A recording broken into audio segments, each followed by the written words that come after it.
Hello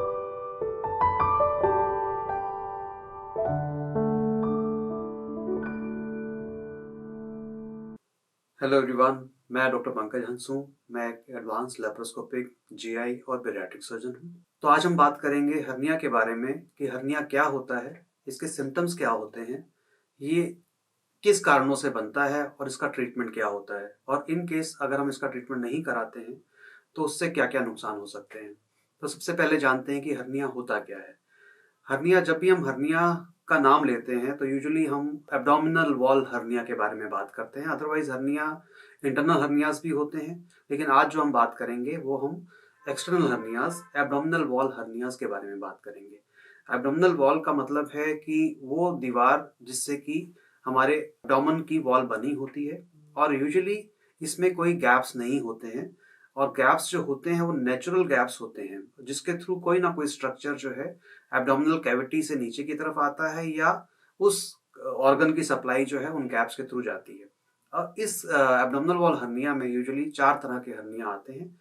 जो first hernia है वो इंग्वाइनल हर्निया है, जो कि ग्रॉइन हर्निया के नाम से भी जाना जाता है। ग्रॉइन एक रीजन है हमारे शरीर का, जो हमारा जहाँ पेट खत्म होता है और थाई शुरू होती है उनके बीच के एरिया को ग्रॉइन बोलते हैं, और वहाँ जो हर्निया होता है उसको इंग्वाइनल हर्निया बोलते हैं।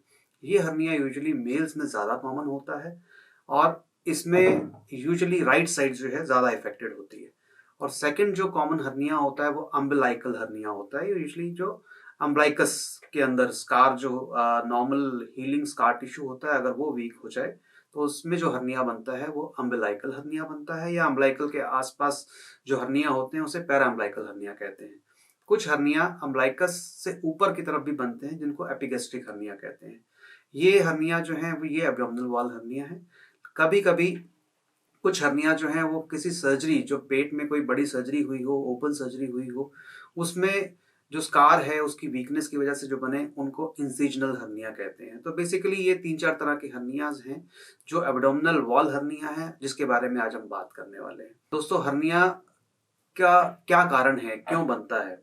जैसे कि मैंने पहले बताया कि हर्नियाज जो हैं, कुछ हर्निया मेल्स में कॉमन होते हैं और कुछ हर्निया फीमेल्स में कॉमन होते हैं, तो स्पेसिफिक कुछ ना कुछ उसके कारण होते हैं। तो अगर हम कॉजेज के बारे में बात करें तो इसको हम 2 मेन कैटेगरीज में डिवाइड करते हैं, congenital hernia and acquired hernia. Congenital hernia का मतलब है कि वो हर्निया जो जन्म से हुए, या वो डिफेक्ट्स जो यूजुअली जो है जन्म के टाइम पे बहुत छोटे होते हैं, जिनके थ्रू यूजुअली जो है नॉर्मल ब्लड वेसल्स पास होते हैं और वो बाकी स्ट्रक्चर्स में से पास नहीं हो पाते हैं। अगर वो डिफेक्ट्स छोटे ना हो के बड़े डिफेक्ट हो तो ये हर्नियाज जो हैं वो जन्म से ही दिखाई देते हैं। और यूजुअली जो वो हर्निया जो है या तो ग्रॉइन हर्निया, इंग्वाइनल हर्निया होते हैं, या फिर अम्बिलाइकल हर्निया होते हैं। और ऐसे में जब बच्चा रोता है या खड़ा होता है या खेलता है तो स्वेलिंग सामने आ जाती है, और जब वो लेटेगा कुछ टाइम के लिए बच्चा, तो वो स्वेलिंग कम हो जाती है।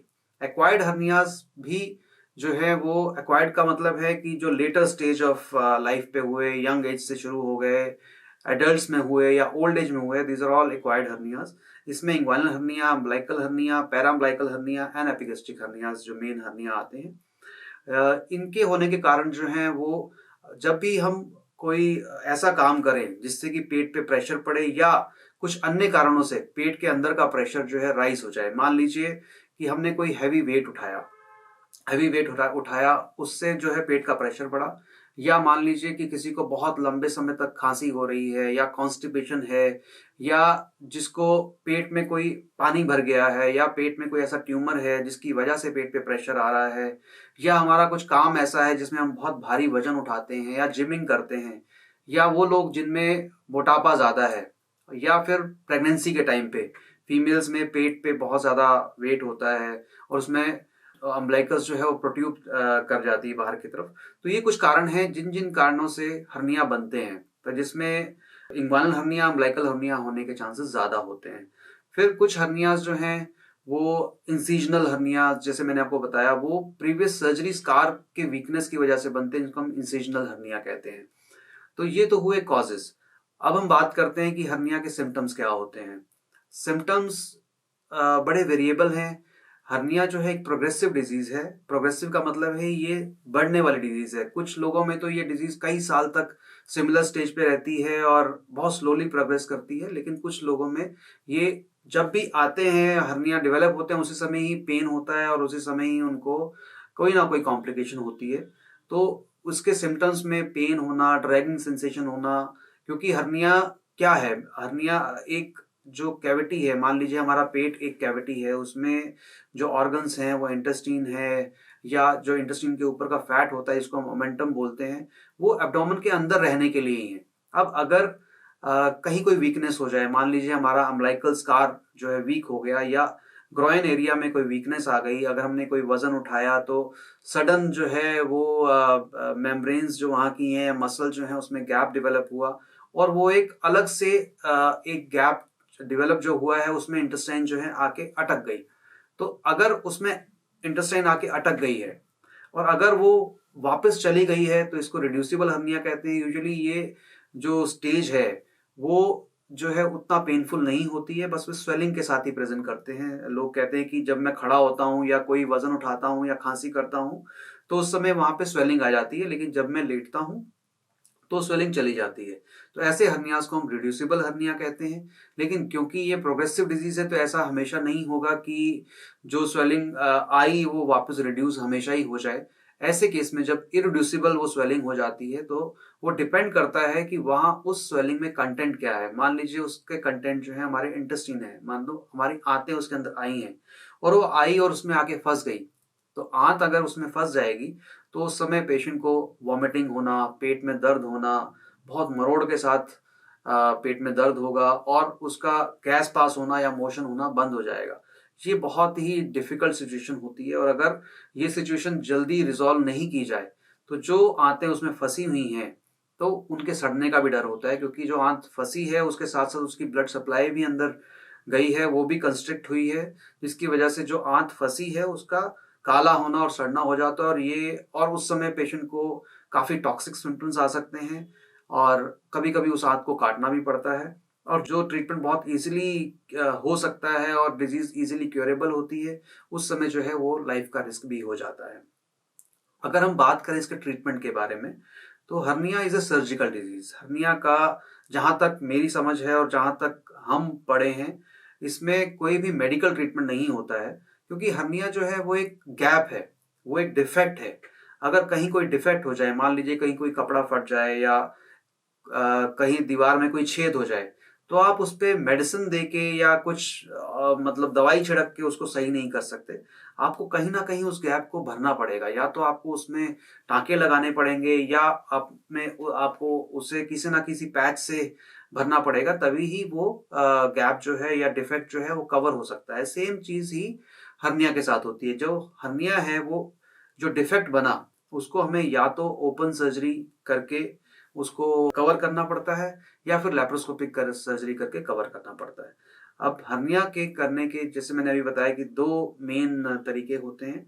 एक तो है कन्वेंशनल ओपन सर्जरी करना, जो जिसका मतलब है कि चीरे से उस जगह पे पहुंचा जाता है और जो उसमें कंटेंट हैं उनको रिड्यूस करके उसको सूचर लगा के उसको क्लोज किया जाता है, फिर ऊपर से मेश लगा दिया जाता है। मेश मीन्स जाली लगा दी जाती है जो एक इनर्ट मटेरियल की होती है, यूजुअली प्रोलीन की होती है। और दूसरा जो टेक्निक है वो है लैप्रोस्कोपिक टेक्निक, मतलब की होल सर्जरी, जिसमें छोटे छोटे होल के थ्रू पेट में जाया जाता है, हर्निया की जगह देखी जाती है और हर्निया में जो कंटेंट उसके फंसे हुए हैं उनको हटाया जाता है और स्पेस बनाने के बाद वहां एक बड़ी जाली लगा दी जाती है।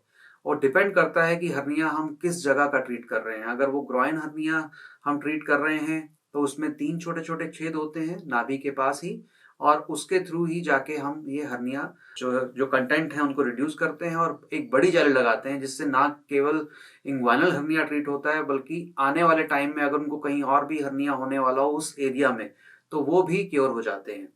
और दूसरा अगर हम अम्बिलिकल हर्निया की बात करें तो उसमें भी दूरबीन विधि से, मतलब लैप्रोस्कोपिक टेक्निक से जो हम सर्जरी करते हैं वो कहीं ज्यादा बेहतर रिजल्ट देती है। क्यों ऐसा होता है?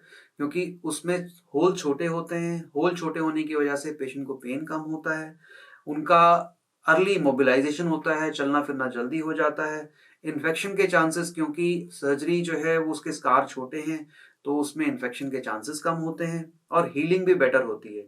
अगर आप जल्दी चलने लगेंगे और हॉस्पिटल से जल्दी डिस्चार्ज हो जाएंगे तो आपका रूटीन एक्टिविटीज जो है अर्ली आप रिज्यूम कर सकते हैं, अपने काम पे जल्दी वापस जा सकते हैं। तो उसमें फायदा ज्यादा होता है लेप्रोस्कोपिक सर्जरी में। हाँ, आपके सर्जन जिसको भी आप दिखाएं हर्निया के बारे में, वो बेटर डिसाइड करते हैं कि आपकी हेल्थ को देखते हुए अगर आपको कोई और मेडिकल डिजीज है जिसमें लेप्रोस्कोपिक सर्जरी पॉसिबल नहीं है तो ओपन सर्जरी ही उसका ट्रीटमेंट हो सकता है। बट यस, एक सर्जन ही आपको बेस्ट गाइड कर सकता है कि आपके हर्निया के लिए क्या टेक्निक जो है वो बेस्ट होगी।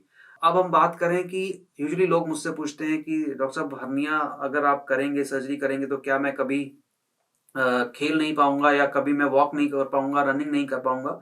तो मेरा ये कहना है कि जब भी हम हर्निया की सर्जरी करते हैं, मान लीजिए हम लेप्रोस्कोपिक सर्जरी कर रहे हैं, तो सेम डे पे आपका चलना फिरना शुरू हो जाता है।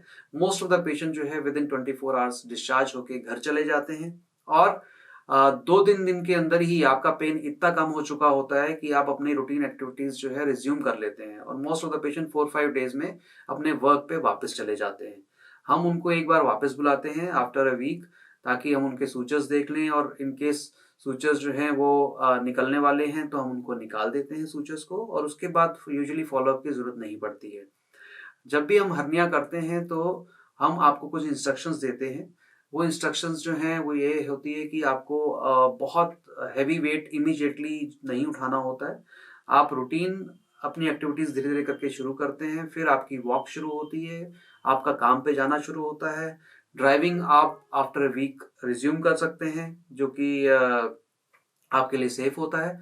और आपका जो जिमिंग है या एक्सरसाइज है या कुछ आप स्पोर्ट्स एक्टिविटी करते हैं तो आप आफ्टर 3 मंथ्स जो है वो उसको इजीली रिज्यूम कर सकते हैं। उसमें ऐसा नहीं होता है कि आपको लाइफ लॉन्ग रिज्यूम नहीं करना है या आप वो कर नहीं पाएंगे, तो ऐसा बिल्कुल भी नहीं है। तो ये इन्फॉर्मेशन आज जो मैंने आपको दी, आई थिंक वो आपके लिए यूजफुल होगी। Thank you very much.